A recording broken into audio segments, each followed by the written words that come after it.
Vamos a empezar con los textos antiguos. Los dioses, seres celestes, conocimiento prohibido.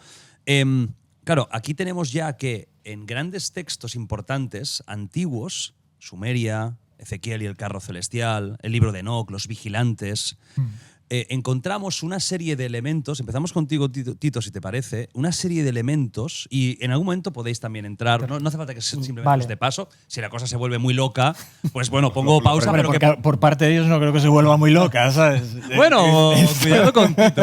No, muy loca de que empecéis a hablaros uno encima del otro. No me des palmas, que me conozco. No. De hecho, una de las curiosidades es que creo que vamos a estar de acuerdo en muchos temas, pero desde visiones diferentes. Sí, yo creo que sí. Que creo que es algo que tanto Iván como yo consideramos que es importante quitarle un poco esta denostación o esta opinión poco favorable que hay del misterio.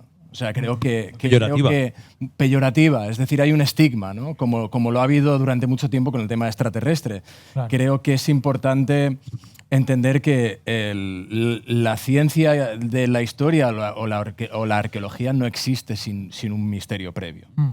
Y también es interesante analizar el estigma recíproco que al mundo del misterio, por ejemplo, le ha generado la ciencia.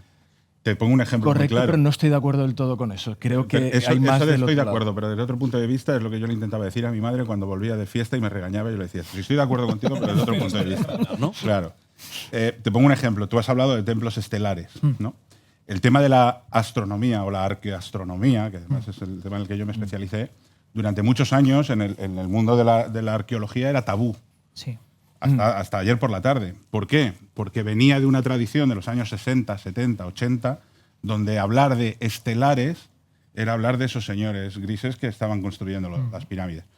Y no podías plantearte el decir, oye, a lo mejor esto tenemos que estudiarlo desde un punto de vista astronómico, celeste, porque enseguida te metían en ese estigma que la ciencia no se había buscado, pero que la pseudociencia nos había lanzado y nos había mandado. Pero curiosamente, antes de esa época a la que hace referencia, no había tal estigma cuando se hablaba de esos temas. Claro. Ocurre a partir de los años 50. A partir de Eric von Daniken en adelante. Bueno, a partir del proyecto Blue Book también. De repente se estigmatiza. Y Carros de los Dioses, sí. y a partir de ahí… Pues, puede ser que gracias al misterio más gente hoy estudie arqueoastronomía.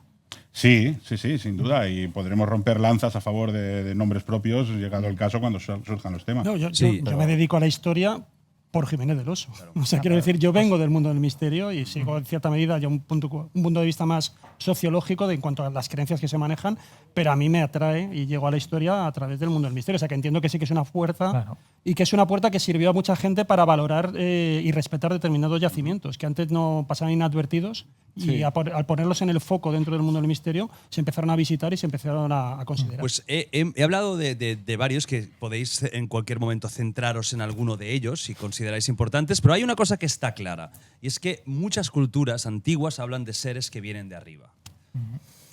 Tito, ¿esto es por una visión de Dios o porque realmente hay la posibilidad de que hubiera algo que de arriba, de forma física, tuviera contacto? Y luego me gustaría también saber vuestra opinión y podéis interpelar cuando creáis. Vale. Pues mira, en realidad lo que has dicho es cierto.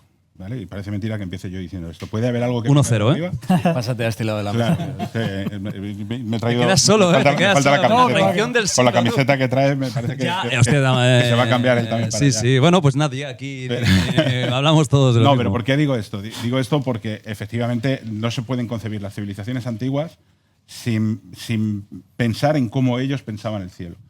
Y muchos de los constructos culturales, religiosos y por tanto políticos y sociales que desarrollan, los desarrollan mirando al cielo. Ahora, eso no significa que del cielo bajara alguien. Son dos cosas distintas, ¿no? Ellos miran al cielo porque básicamente son civilizaciones agrícolas. Son civilizaciones que dependen de los ciclos de la naturaleza pues para poder desarrollar una economía de subsistencia y para poner en marcha pues todo el sistema que se venga a establecer, ¿no? Tienen que conocer los movimientos de las estrellas, tienen que conocer las estaciones, tienen que conocer todos los ciclos y en ese observar del cosmos y del universo, que es lo que hace que los templos sean estelares, ¿no?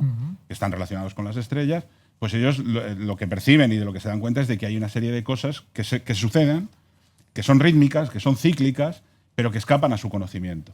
Entonces, ahí es donde encontramos a un Dios. Sí, claro, el ser humano crea la visión de un Dios que explique esos fenómenos. Si eres egipcio y te pegas, pues eso, 16 horas bajo un sol tórrido, tu Dios será Ra, que es el sol. Si eres nórdico, será el rayo. O sea, lo que empiezan es a, de alguna forma, divinizar elementos de la naturaleza que básicamente provienen del cielo. Lo cual hace que todas estas civilizaciones efectivamente piensen que todo lo que les aporta venga del cielo. Fíjate, porque esos fenómenos que se producen en el cielo siempre tienen un devenir por el inframundo. Es decir, si el sol se pone por allí es porque va a salir al día siguiente por allí. Luego ellos conciben que por el inframundo también están ocurriendo cosas. Pero es el momento de la noche, de la oscuridad, del peligro.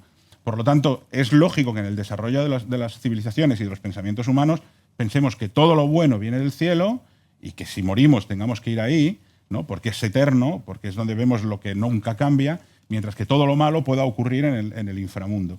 Por lo tanto, es lógico que ellos desarrollen una serie de ideas en las cuales aparecen divinidades personificadas de alguna manera que representan elementos del cielo. De una forma abstracta y mítica. De divinidad mítica, no Correcto. física. Iván, para ti, Claro. estos ejemplos, y hay más, son también, ¿tienes la misma idea de que es imposible de que realmente fueran seres físicos, que de alguna forma hubiera un contacto? ¿O estás con él, que es una forma de entender el mundo y de crear dioses, pues en este caso en el cielo, ¿no? Pues estoy muy contento porque, claro, cuando él hablaba del inframundo como la contraparte, a mí me resonaba mucho a Carl Gustav Jung, a quizás el arquetipo humano que está dentro de nosotros grabado a fuego, porque no solo el cielo es el intentar observar si va a llover después de unos cánticos, de unos rituales, como un regalo divino, sino el inframundo, por ejemplo, el Popol Vuh, cuando en el Xibalbá el relato nos habla de que el descenso al Xibalbá, el descenso a los infiernos, también era una forma de contacto con esos seres. Claro, ellos jamás podrían llamarlos extraterrestres, jamás, nunca, es un término moderno, pero Esa es la cuestión. unos dioses o unos seres superiores a ellos, que quizás incluso otorgaban regalos o el conocimiento. No sé, yo creo que estoy muy de acuerdo con él, pero lo veo un poco más arquetípico, como que está grabado a fuego dentro de nuestro subconsciente. ¿Y por qué crees que está grabado a fuego a nuestro Porque inconsciente? es las preguntas fundamentales que tenemos todos. ¿Quiénes somos? ¿Hacia dónde vamos? ¿Por qué al mirar las estrellas se produce dentro de nosotros un sentimiento existencialista gigantesco? Y creo que de ahí nace el grabado a fuego en el subconsciente, porque está con nosotros. Es observar y ya te vienen estas cuestiones. Yo creo que tú vas más en la línea de si cuando nosotros leemos las páginas del libro de Enoch o la experiencia de Ezequiel o relatos parecidos, estamos ante una suerte de testimonio ovni. Entiendo que vas por ahí. Sí. A ver, es una cuestión muy complicada, porque puede ocurrir que estemos ante un relato que tenga como un estímulo algo que realmente haya sucedido en el cielo, y después sobre ese relato, imagínate que pase un cometa, se puede montar toda una historia que esté al servicio de una religión o de un poder político. Y eso ocurre constantemente a lo largo de la historia porque el cielo es fuente de saber, pero también es fuente de poder. Las dos cosas van unidas. Por lo tanto, lo que ocurre en el cielo, los prodigios, te pueden marcar cosas que interesen a los gobernantes o a los sacerdotes. Y esas narraciones que tenemos ahí es muy difícil a veces distinguirlas de lo que sería lo que ahora entendemos, porque todo esto viene a partir de la ufología moderna, y distinguirla de esos testimonios ovnis actuales. Yo te digo que por lo menos en los casos que he comentado tanto de Ezequiel como de Enoch, claro, tendríamos que entrar un poco en lo que es la exégesis bíblica, que es la manera en que tenemos de interpretar esos tipos de textos, y encontraríamos explicaciones alternativas que justificarían por qué se crearon esos relatos dentro de un contexto político-religioso muy concreto, tanto para el caso de Enoch como para el caso de Ezequiel. Pero eso no elimina lo que te digo, que en un momento dado, yo no sé si... A ver, el caso de Enoch, por ejemplo, muy rápidamente, es un personaje que lo que sabemos de él es que se lo lleva a Yahvé. Por lo tanto, sería algo así como el primer inmortal de la Biblia. Y todos los demás, que son los primeros patriarcas, van a morir aunque sean muy longevos. Él, lo que nos dice el texto bíblico es que se lo lleva. y por lo tanto entendemos que adquiere la inmortalidad en vida, en un momento en el que seguramente no existía la inmortalidad después de la muerte. Los judíos todavía no creían en eso. Por lo tanto, lo que están diciendo es que esta persona era muy importante y por eso deciden salvarla.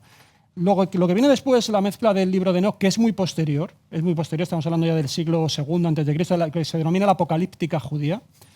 Ahí ya es una mezcla donde ya se combina con que, como esta persona es inmortal, ¿dónde está? Bueno, pues estará en las alturas y estará perfectamente informada de lo que es el cielo y el infierno al lado de Yahvé. Y ahí es cuando surge toda una revisión rabínica y se estira mucho el personaje. Yo deducir que es el primer abducido de la historia, que sería un poco lo que podríamos llevarlo, ¿no?, al debate que tenemos, me cuesta. Porque todo esto que yo estoy comentando creo que es suficientemente explicativo de ver cómo el personaje va evolucionando desde simplemente un inmortal que se lo lleva a Yahvé, a menos que Yahvé sea extraterrestre. Claro, que ya ahí... Pero claro, no podemos interpretar literalmente el texto. Es decir, hubo un ingeniero de la NASA, no recuerdo el nombre, que al leer el capítulo de Ezequiel, donde hay un torbellino... Blumrich. Exacto. 1974 publica The Spaceship of Ezequiel. Ese ingeniero lo que quería era desmontar que todo eso tiene que ver con ovnis. Lo del torbellino de fuego, que había un metal refulgente y 4 seres dentro. Eso aparece en el capítulo 1. Y desmontándolo se convenció de que era totalmente factible a la hora de fabricar una maqueta que funcionase. Sí, pero el diseño que hace él de la nave es distinto, haciendo la misma lectura, sobre todo, digamos, los planos que sacan, distinto del que hizo otro a principios del siglo XX, que te hace una nave totalmente distinta. También es cierto que la tecnología había cambiado mucho. Lo mismo que ocurre con los vimanas, por ejemplo, los vimanas, que son los carros voladores de los dioses hindúes, ocurre lo mismo. O sea, hay quien lo representa como una flor que vuela y otros lo han interpretado como si fueran ovnis y máquinas. Y nos parece curioso, pues esto, los vimanas es muy interesante, ¿no? O el carro celestial, cuando desde el cielo se explica una especie de estructura voladora que se puede explicar como un carro, literal, o como algo más. O sea, es curioso que ya en épocas muy antiguas se dé este tipo de, ¿no, William? De explicaciones o de descripciones. Yo creo que el problema está en que estamos hablando de, como ha comentado aquí el compañero, la apocalíptica de una religión puede ser muy posterior a la de otra. A mí la época que me interesa y me concierne es una época en la que hay un antes y un después. Es una época en la que pasamos de lo que es protohistoria, mitología, propiamente a lo que llamamos época histórica y poco entendida porque hay pocos restos, tanto textuales como incluso arqueológicos.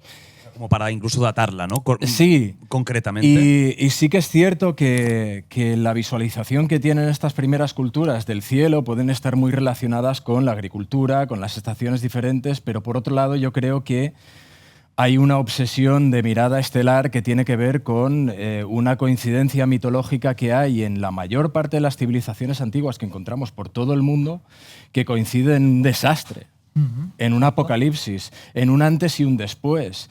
Y todo este estudio del cielo tiene que ver con todo lo que han dicho los compañeros. Estoy totalmente de acuerdo. Y sobre todo en épocas diferentes, donde uno tiene que estar controlando las estaciones, pues tiene que ver con cuándo sembrar, tiene que ver con cuándo recoger y cuándo va a ser favorable para la vida de una civilización. Pero hay cosas que estamos viendo hoy en día, hemos visto de forma anterior y poco se habla de ellas, que hay eventos que a veces son cataclismos que acaban con las civilizaciones, que han estado a punto de acabar con la humanidad en el pasado varias veces, que a veces escapan el control de la humanidad misma y da igual cómo estés mirando las estaciones. Y eso tiene que ver, mira, solo en lo que llevamos este último mes han caído varios cuerpos estelares sobre la Tierra que han creado booms sónicos que si hubieran caído en cierto lugar habitado hubieran sido un problema enorme. Están cayendo este mes, que coincide con la llegada de las Táuridas, la famosa lluvia de estrellas, que en esta época del año ocurre de día. Es un cinturón de meteoros que pasamos 2 veces al año. Y está comprobado que en algunas épocas de la humanidad hemos pasado por zonas más densas. Y solo hace falta mirar la Luna. Cuando miramos la geología de la Luna o cuando miramos la topografía de la Luna, está marcada por cráteres. Algunos más grandes, algunos más pequeños, pero algunos son enormes. no hay ninguna razón por la que no debamos pensar que eso ha ocurrido no una vez, sino varias a lo largo de la historia de nuestra civilización. Que una especie como la nuestra, que lleva en este planeta 250.000, 300.000 años, solo tengamos constancia de nuestra historia en los últimos 11.500, 11.600, que curiosamente coincide con el final de la última glaciación, pues es algo que para mí entra en valor cuestionarse el por qué se estaba mirando los cielos, el por qué el conocimiento de los movimientos estelares y, sobre todo, en épocas en las que agricultura, según la narrativa tradicional, no había, por qué unos conocimientos astronómicos tan avanzados. Pero a ver, yo, si te interpreto bien, lo que tú estás planteando entonces es algo así como, resumiéndolo mucho, ¿no? Una especie de, como de cultura madre anterior, que sufre un apocalipsis por un evento cósmico y la humanidad se resetea. Es un poco esa idea. No, lo que estoy comentando es que creo que hay nociones astronómicas, matemáticas, que aparecen demasiado rápido para lo que puede contar la narrativa tradicional en lo que conocemos como nuestra historia. Bueno, pero creo que están allí, creo que, tal como dicen los antiguos, además, que dicen ser culturas hereditarias de conocimientos ancestrales, no estoy diciendo que vengan de arriba. Creo que también hay que considerar lo que entendemos como civilizaciones extraterrestres, alienígenas o inteligencias no humanas. Son tres cosas muy diferentes. Podemos entrar a debatir en las tres, pero una inteligencia no humana no quiere decir necesariamente que venga de fuera.